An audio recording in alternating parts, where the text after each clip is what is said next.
Hi friends, welcome back to my channel. Interesting వీడియోల కోసం నా ఛానల్ను సబ్స్క్రైబ్ చేసుకోండి. ఇప్పుడే మనకు ఒక ఘోర విషాదకరమైన వార్త అందుతుంది. వార్తల్లోకి వెళ్లే ముందు మొదటిసారి మన ఛానల్కి వచ్చిన వారు ఎవరైనా ఉంటే సబ్స్క్రైబ్ చేసుకోండి. ఇక లేట్ ఎందుకు, వీడియోలోకి వెళ్ళిపోదాం.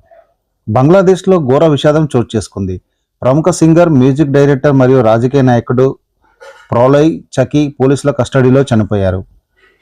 ఒక కళాకారుడికి, అందులోనూ అనారోగ్యంతో ఉన్న వ్యక్తికి జైల్లో సరైన వైద్యం అందక ప్రాణాలు కోల్పోవడం ఇప్పుడు అక్కడ సంచలనంగా మారింది. అసలు ఏం జరిగింది, ఆయన మరణం వెనుక ఉన్న అసలు కారణాలు ఏంటో తెలుసుకుందాం. ప్రోలయ్ చకీ కేవలం గాయకుడు మాత్రమే కాదు, బంగ్లాదేశ్ మాజీ ప్రధాని షేక్ హసీనా పార్టీ అయిన అవామీ లీగ్ పబ్నా జిల్లా యూనిట్కు కల్చరల్ అఫైర్స్ సెక్రటరీగా కూడా పనిచేశారు.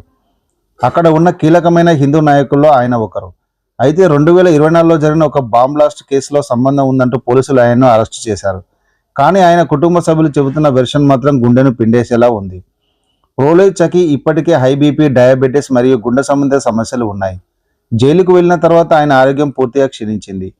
జైలు అధికారులు కనీసం మానవత్వం కూడా చూపలేదని, ఆయన అనారోగ్యాన్ని పట్టించుకోలేదని కుటుంబ సభ్యులు ఆరోపిస్తున్నారు.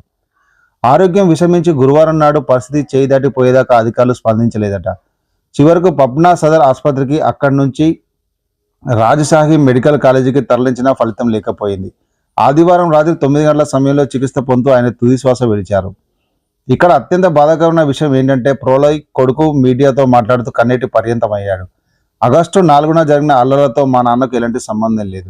ఆయనపై అప్పుడు ఎలాంటి కేసు లేదు. కానీ అకస్మాత్తుగా బాంబ్ బ్లాస్ట్ కేసులో ఇరికించి తీసుకువెళ్లారు. జైల్లో నాన్న ఆరోగ్యం పాడైపోతున్నా మాకు కనీసం సమాచారం కూడా ఇవ్వలేదు. ఎవరో బయటి వ్యక్తులు వచ్చి చెబితే మాకు విషయం తెలియలేదు. ఆసుపత్రికి వెళ్లేసరికి ఆయన పరిస్థితి దారుణంగా ఉంది. అక్కడ కూడా సరైన వైద్యం అందుకే మా నాన్న చనిపోయారంటూ ఆవేదన వ్యక్తం చేశారు. పోలీసుల నిర్లక్ష్యమే ఈ మరణానికి కారణమని కుటుంబ సభ్యులు గట్టిగా వాదిస్తున్నారు. ఒక ప్రముఖ కళాకారుడు ఇలా దిక్కులేని చావు చావడం ఇప్పుడు బంగ్లాదేశ్లో చర్చనీయాంశంగా మారింది.